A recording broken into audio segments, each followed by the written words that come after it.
Welcome, Smyth Beetle Ute Builders.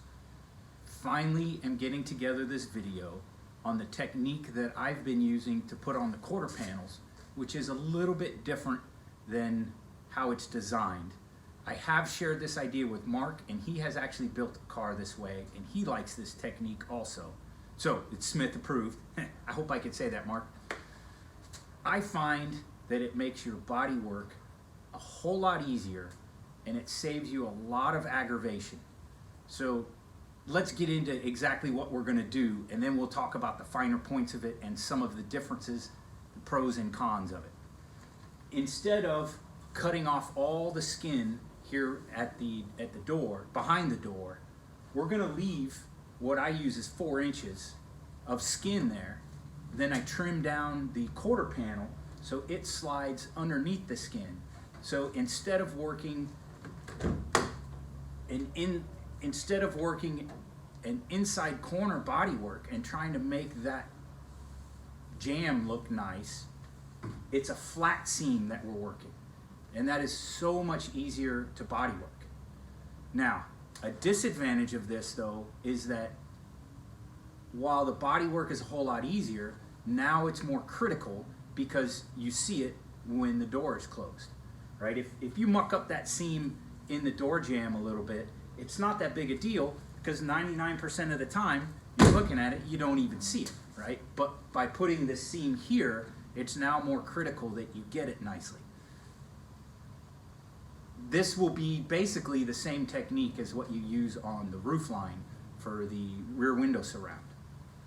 So, what are the mechanics that I use for it? I come back 4 inches from this front edge here, come back 4 inches and cut the skin there.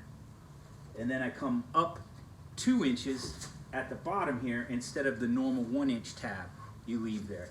Then you gotta cut a notch right down here for that quarter panel to slide in, which isn't that big a deal, but you gotta have the right saw to be able to do that. This cut, you don't wanna use a reciprocating saw if you can avoid it, to keep from beating it up and making that a rough edge. The cleaner that you can cut this, the easier the body work will be afterwards. So I actually use a shears, a little electric shears. They're about 75 bucks on Amazon. But you could do it with a cutoff wheel. Put some kind of guard on it so that you don't go too deep. Or you potentially could even use a circular saw with a metal cutting blade, which is what I use across the roof. I like to make a radius in here, and I can do that with the shears, but you don't have to. It's just kind of nice. It keeps from putting a stress point there, and it makes it a little bit easier body working, but it's not that big a deal. All right, so the huge benefit of this is you are retaining your factory door gap. So those that have built one know how much time, and when I say how much time, I'm talking about a couple of days, potentially. It might be faster, it might be slower, but you can easily spend a couple of days futzing with getting this door gap right. So by doing this technique, you completely eliminate that, and you're retaining that factory door gap. Saves you a ton of time. This 4-inch measurement that I use is not hard and fast. You can go further forward, you can trim more off. I like to leave as much as I can away from that door gap, so when I get to the body stage, the bodywork stage, I have the maximum amount of room to feather that out and make that a nice smooth seam. You really can't leave it any longer, because then you won't be able to get at drilling the B-pillar brace here. And already at 4 inches, you start to obscure this top corner of the B-pillar brace. It doesn't have to be a straight cut. You could make this an angled cut and cut in there a little bit so that you could reach up in here and get one more bolt. It's up to you how you want to adapt this.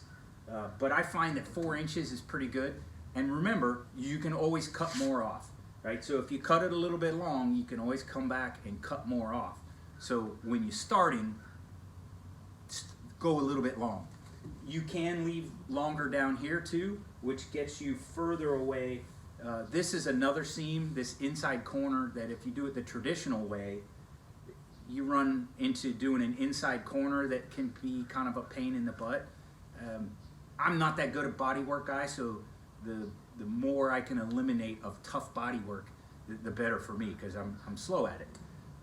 Leaving that tab a little longer is going to make it a little harder jimmying your quarter panel into place, but it'll bring that seam up a little bit further and give you a little more room body working off of the sill there. To modify the quarter panel for this technique, I start by marking 1 inch in from that front edge, and then I mark 4 inches in from that front mark, cut at the 1 inch. So you take that front edge off, so now it'll slide in, and this is my reference line, so as I'm sliding it in, I know if I'm getting in all the way or how close I am to getting that to slide all the way in that skin where I need it to be. You probably won't have to trim anything off the bottom, because that's usually just a little bit short there anyway. So try fitting it without trimming anything off the bottom. But I usually cut a little bit of a radius down at the bottom just so you don't have a sharp point catching as you're trying to fit it in, and maybe take the tip of the corner off there. So fitting it in, trial fitting it, is a little bit easier. So another advantage that I haven't mentioned is the way the kit is designed. You glue and maybe rivet or screw these two pads on, and that's all that's holding the front end. Now you have all that surface area that is adhering this to the car on the front edge. So I like that too. All right, we're gonna do a little more modification to this after we trial fit it a couple of times, but for right now, that's what we do to start trial fitting. As you're cutting this door skin on this cut here, you'll notice that it gets a little bit harder from about here to down here, and then it gets a little bit tricky right down here too. The reason is there's a sound absorbing panel or a dampening panel on the inside of that skin. And it could be up and down. I've seen them down 4 inches from this. This one's tucked all the way up to the top. I've seen them in different places, but it's always gonna be in that vicinity. So as you're cutting, you'll notice all of a sudden it gets a little bit harder to cut. When you get ready to trial fit, you gotta clean that off inside here. This piece goes to the steel recycling or whatever. I find this oscillating saw works the best. Just a standard tip on it. And I can come in like this and clean that off, and then that little plastic spacer down here at the bottom, same thing. And you wanna get the inside surface of this pretty scuffed up and then cleaned so that the panel bond will adhere. So if you're scratching the paint off, don't worry about. You can also use a short blade on your Sawzall if your Sawzall is small enough. If you have a big Sawzall, it's kind of hard to get the angle to get in there and clean that. You can use a pneumatic sanding disc. If you have a big enough one, you can get the tip of it in there. But I find that oscillating saw works pretty well. Sometimes just a putty knife is all you need, because that stuff is old and it will flake off. This particular car has been garaged and has pretty low miles. It's 2010, and the adhesion on this thing is really good. You can flake a little bit of it off. So I had to use the Sawzall, or I'm sorry, the oscillating saw for most of it. But I have had them, you get in there with a putty knife and it just all flakes off. So you'll see on your car when you get to it. Since we're mounting to the inside of this skin, we're actually putting the quarter panel on the car a little bit inset from where it was designed to go. So if you followed Mark's cut lines to the letter, you're gonna have to trim a little more off. And what I'm talking about is right through here. I find I cut it right down next to these captive nuts. Right, there's a doubler plate here, and you actually have to go into that doubler plate just a little bit to give that quarter panel room to sit in. Otherwise, it's really hard to get that thing to tuck in there. And I'll show you how I put one in here in a second. I also take just a little more off of this corner on the top. So that last nut's right here. and I come just about 1 inch past it and then start cutting in. Making your notch down here, again, you got to take this skin in a little bit further than normal, and then you need a good 3/16, maybe even 1/4, so that it's easy to slide that fiberglass in. We're going to get the nose of it started and then set it down and get that little flap that bolts in underneath here, get that into place here, and then scooch everything forward. One of the things I really like about this technique is it gives you the ability to make up for little errors. You may have read on the Smyth Ute tech support page or other places talking to other builders how sometimes you end up with a gap back here at the back end, or the quarter panel is a little bit short, or you have your bed set back just a little too far and you can't get it to come around that edge. This technique allows you to shift that quarter panel back and forth a little bit without messing up your door gap and having to do a whole bunch of body work there if you shifted it back. Likewise, you can trim a little more off it and slide it just a hair forward further so that you get a nice tight seam on this edge.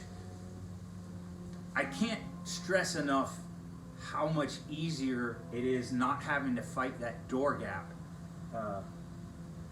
Getting the angle right, messing with the bed, tilting the bed, sliding it forward and back, and figuring out where that spot is that when the quarter panels hang on it, they'll be in the right place. That really is a couple of day job, at least a day. So you've eliminated that here. But a caution is you have also eliminated that reference. So you need to be careful that you do still need to get this aluminum bed positioned right. Here's an example of what can happen. Since you don't know the tilt of it based on the door gap getting bigger or smaller at the top or the bottom, you can end up with the bed sitting down a little bit, which in general is a good thing, but then you won't be able to fit your bracing in because it'll be too long, because the top of the bed here will be a little bit lower, and it can cause you problems. So still spend the time getting the bed to sit in the right place, sit level, sit how you want it. Of course, centered left and right and square, all that bit. Don't just blow it off because you can't see it now with the door gap bit being eliminated. So we're going to go in for a little bit of a close-up here. We'll start. Here's the notch I was talking about, right? And that's my 2 inches. You can see I did just a little bit of a radius. It's not a perfect radius, but I can grind that a little bit round. And this is 4 inches back from the door jamb to where I cut. And as we pan up, so you have plenty of room to get at the B-pillar support here, but at 4 inches, you can just get that bolt drilled, but getting further up in there gets a little bit harder, and you'll end up probably just popping a couple of rivets from inside the car. On the trimming, here you can see the captive nuts.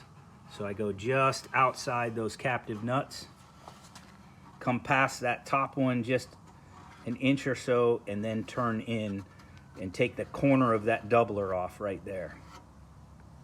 So that's the extra trimming that you'll have to do. Now we'll go look at this quarter panel. So I test fit and then trace the line at the edge so I know how much overlap, and this is all my overlap. So the line that I traced was there and along here. So then I take a flat wheel and I just take off the gel coat, right? I'm not really going into the fiberglass, but what I want is this to be really close to level with the steel that's gonna sit here. And we gotta let the helo go by there. Of course, you can round that corner down. Oh, get out of here, Ant.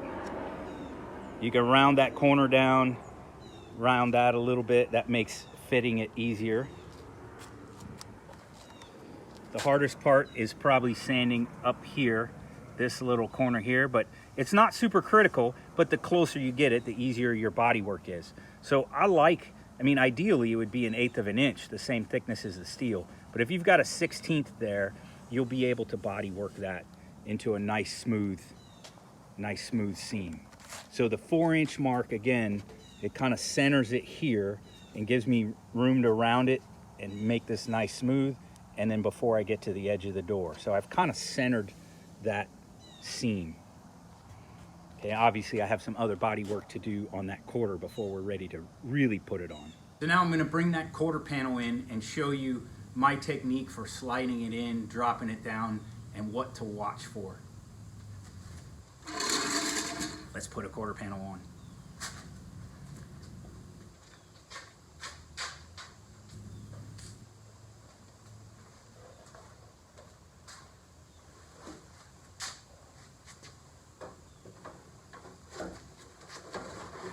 Start off by getting it in that corner,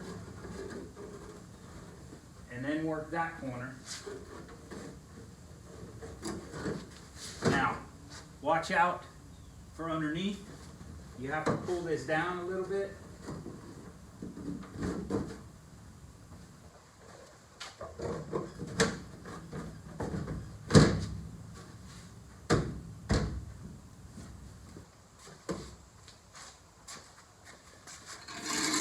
And that's how easy it is. And now that quarter panel just wants to be there. Now I'll take the camera off and we'll get a close-up of some of those seams.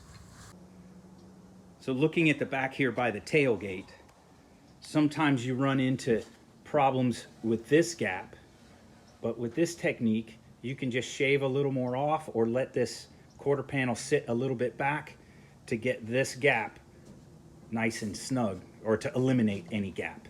That's one of the benefits of this technique. Then up here at the front, you can see how that's going to work out. And my technique is to butter that surface of the quarter panel up with my panel bond, you know, a little bit here on the top and all down this area inside. Slide it in, and then I use a few self-tapping screws to pinch it tight while it cures. Sometimes as you're running your screws in to clamp it down, you run into a problem here where that quarter panel sits in a little bit and you can't get your screw to start into the fiberglass. What you can do is stick a screwdriver or something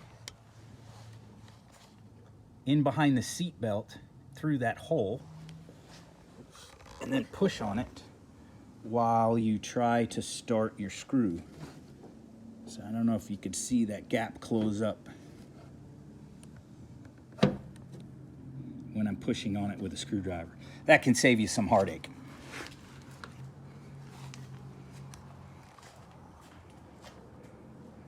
Other than that, it's pretty much the same bit. You do panel bond, screws and rivets across the top as normal. If you like to do the angle aluminum down the back like I do, you do that's all the same. But you get way more surface area in here to panel bond, and of course across the bottom there. So I think in the long run, it's actually a little bit stronger. Not that I'm worried about the strength on this at all. One last catch me that can make life easier for you.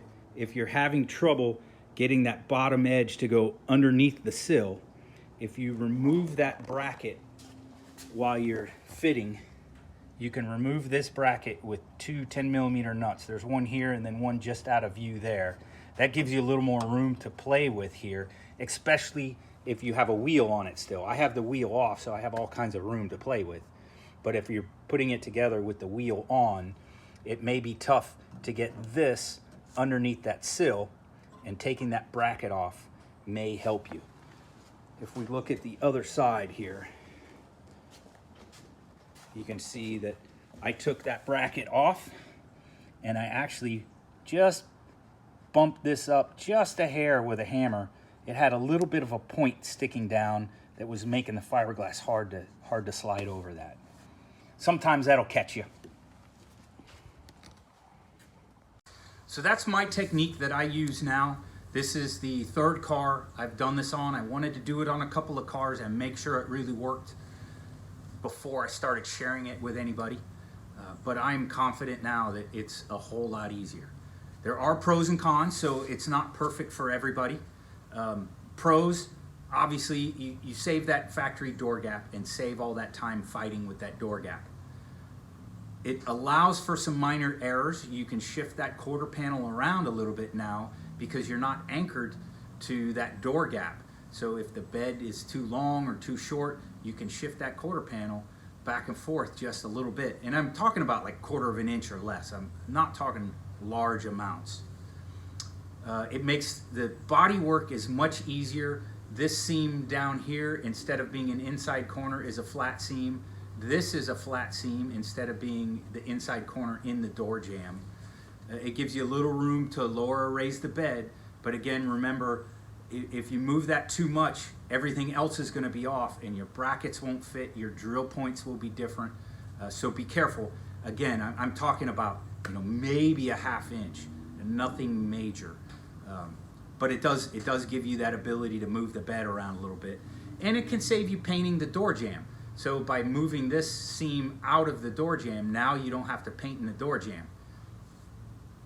Some cons of this, some downsides of this technique is now this seam is critical bodywork. It's easier, but it's critical because it's so visible, especially on a black car like this one, right? Black just shows every little bodywork error. So it does make it a little more critical. You can induce errors by doing this because now you don't have the reference of that door jamb, that door gap, to show you that that's where the bed needs to be. So you can induce a little more error. You have a little more room to work up for it, but you be careful getting your bed in place. You have to do a little more trimming in the sheet metal and working with that dampening anti-vibration stuff on the inside. That's a little bit of a pain, but really it's not a big deal. And it makes it a little trickier getting that B-pillar in. Now, one thing I didn't mention is once you set the bed in, with this technique, you cannot put the B-pillar support in after the bed's in. So without raising a whole nother discussion about whether the B-pillar brace goes in front of or behind that front bed wall, let me caution you with this technique, by having this extra metal here, if your B-pillar support or brace is going to go in front, you'll find that you have to set that into place before you set the bed in. You don't have to bolt it, but you have to have it in there. Because of this metal here, you're not able to slide it in when the bed is set in place. So that makes it a little more tricky. To be honest with you, most of the time I build with the B-pillar brace on the backside, and I expected to do that here. You can see I notched it. I notched the B-pillar brace to sit flat underneath this doubler, right? But then it turned out the dimensions on this car, it came out better sitting in front of it. Normally I put it on the backside. I normally choose which side it goes by how it fits in the car and see which fits best. And this time it just happened to be on the front side of that bed wall. Again, normally I put it on the back side. I hope this technique works for you. I think it will save a lot of folks a lot of time. I think it's probably taken 2 days off my build time. Just not having to fight the body work along this and working these two little pads and getting the door gap right. And I'm a little bit of a perfectionist with the door gap. I want to make it look good. If you do try this technique, it will be so much easier. Those of you that have built one will know exactly what I'm talking about when I say you spend a bunch of time trying to get that bed set just right and then trial fitting those quarter panels to make sure that you can get that door gap where you need it to be. Thanks for watching. Like and subscribe. Appreciate everybody's support. Good luck with your builds.